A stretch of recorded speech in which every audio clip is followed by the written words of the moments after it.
Sir ये question हमें बहुत बार आता है कि जो मैं पर्सनल गुड्स खरीदता हूँ, जैसे एग्जांपल है मोबाइल, अगर मैं खरीदता हूँ तो उसका जो मैं टैक्स पे करके आता हूँ मोबाइल स्टोर को, क्या मुझे उसका इनपुट टैक्स क्रेडिट मैं अपने बिजनेस में यूटिलाइज कर सकता हूँ?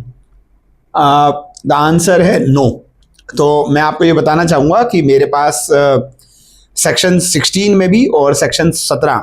दो मेरे सेक्शन है, सेक्शन 16 और सेक्शन 17 CGST एक्ट के, जो मुझे प्रोहिबिट करते हैं कि अगर मेरे पास कोई भी ऐसा परचेज है तो वहाँ पर क्या लिखते हैं, द एक्सपेंडिचर और the whatever the purchases are there that should B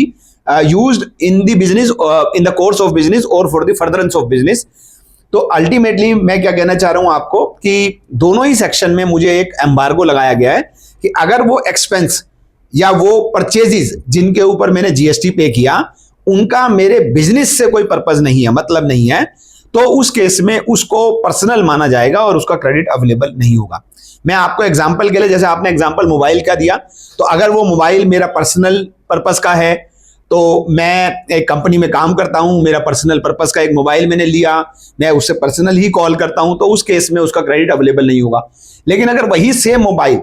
मैं अपने सिक्योरिटी गार्ड को देता हूं, मैंने कोई वॉकी टॉकी खरीदा और मैंने अपने सिक्योरिटी गार्ड को दिया, बोला कि अगर कोई आता है तो आप मुझसे पूछेंगे उस मोबाइल के थ्रू, या आप सिक्योरिटी पर्पस से, आपस में कम्युनिकेशन के पर्पस से वो जो है वो वॉकी टॉकी जो है वो यूज किया जाएगा, तो उस केस में वही मोबाइल जो आपने अभी तक पर्सनल नेचर का था वो आपका ऑफिशियल पर्पस के लिए हो गया और उसका क्रेडिट मिल जाएगा। तो इट्स नॉट अ केस कि आपको इसका क्रेडिट मिलेगा और इसका क्रेडिट नहीं मिलेगा। डिपेंड क्या करेगा कि आपका पर्पस क्या है, यूज क्या है। तो अगर कोई भी एसेट आप खरीदते हैं, तो अगर सपोज कीजिए हम यही कप की बात करते हैं, आपने ये कप का 6 कप खरीदे और वो आपने घर के लिए खरीदे पर्सनल पर्पस के लिए, इनवॉइस चाहे वो कंपनी के नाम आया हो लेकिन उनका यूज क्योंकि पर्सनल है तो उसका क्रेडिट नहीं मिलेगा। लेकिन अगर वही कप जो है वो आपने अपने ऑफिस की कैंटीन में रखे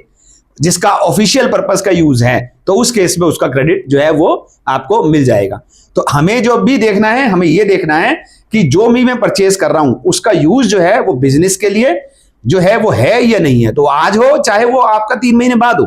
मान लीजिए आप कोई रिसर्च कर रहे हैं, तो आपने कोई रिसर्च करा और उसका आज तो कोई पर्पस नहीं है क्योंकि वो आज आपकी कोई सेल नहीं है, लेकिन अल्टीमेटली जब आप रिसर्च करके कोई प्रोडक्ट बनाएंगे तो वो अल्टीमेटली बिजनेस में यूज होगी, बिजनेस के पर्पस के लिए यूज होगी, तो उसका क्रेडिट जो है वो आपको मिल जाएगा।